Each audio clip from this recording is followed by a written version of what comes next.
you've got children, grandchildren. Yep. Soon. Beyond Great that, grand, two great yes, grandchildren. you do already. Yeah, we do. You're not done being a parent. Never. What does that look like from a grandparent? Very different. Very different. First of all, they like you all the time.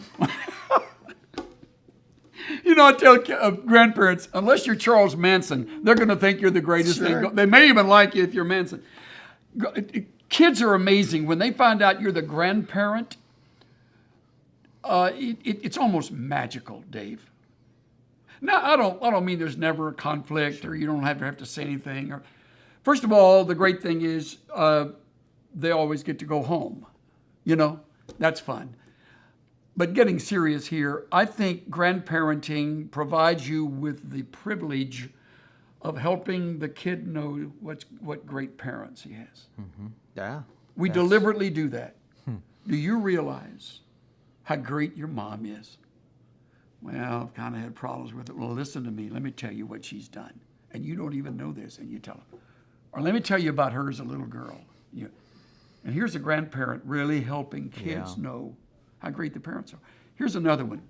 When you're a grandparent, while you don't discipline them, and I'm big on this one, unless they're living with you under your care and you're the guardian, you don't lay a hand on them, but you can sure talk with them. And you can say things that parents won't get away with saying. Some time back, I had to deal with one of our grandchildren. It was tough. Happened to have done something that was really not good. Parents didn't know about it. Happened, in fact, at our home when nobody else was around.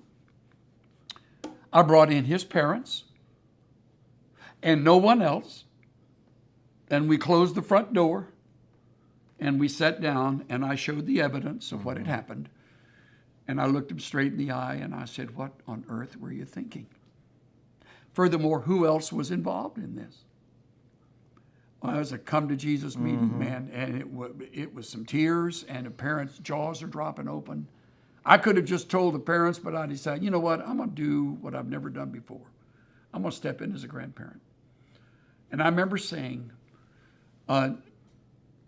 having described all of this that has been so wrong, I want you to know something. I couldn't love you less. And he began to cry. And I began to cry. Yeah. And Cynthia's already crying. You know, she cries when they raise the flag, and she cries at parades and doxologies and all of that. Anyway, she's over there in tears, and she's realizing this is probably grandparenting at its finest moment. Because I had a chance to say, I'm so proud of you, and I want to keep being proud of you. But if you keep doing things like this, it won't affect my love, but it'll break my heart. You have broken my heart. What's almost more than he could bear. Turned around. Yeah. Dealt with it. Well, that's a moment no parent or grandparent ever wants to be in. Exactly. But if you go in there well, right, it's a blessing the child will never forget. Right. And remember, I'm not telling you the whole script. Here sit mom and dad, mouth open, like, he did what? And then I say to him, you know what? The truth is, they don't know anything about this. And he said, no, they don't, Bubba. He said, they don't. I said, you have a lot of homework you need to take care of with them.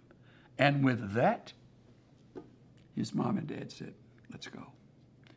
Thanks, Dad. And they walked out. And that I learned later, they spent about the next 2.5, 3 hours addressing this. And the only reason I knew it happened is there was an elder in our church that came to see me, very chagrined, saying, I'm so uneasy saying anything, but you need to know what's happened. And your grandson is involved in some of this. And I'm like, thank you. Yeah. Thank you. So, what is the grandparenting role? That's the hardest part. And that rarely has happened. Yeah. Never, it's one time only so far in my life. Hopefully never again. I think our role is to be for them a long view of life. Easy as a parent to be short-sighted. When they're tiny, it's getting the bottle, and for them to take the bottle or go to bed and stay in the crib.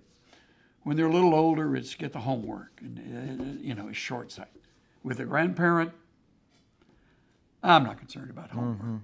I'm concerned about when he becomes a man, starts to date. Will he handle himself like a godly young man? Will he still be, I haven't said anything about this. Will he still have a great sense of humor as he gets serious about the Lord? Balance again. I don't want to raise a kid that's 9 years old preaching. Right. He's a kid. Life's about fun. Keep having fun.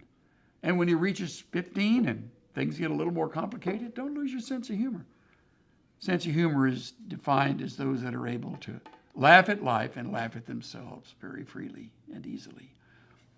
And when you're able to do that, it's amazing how that takes the friction out. I think grandparenting can help a child in that area. I love that.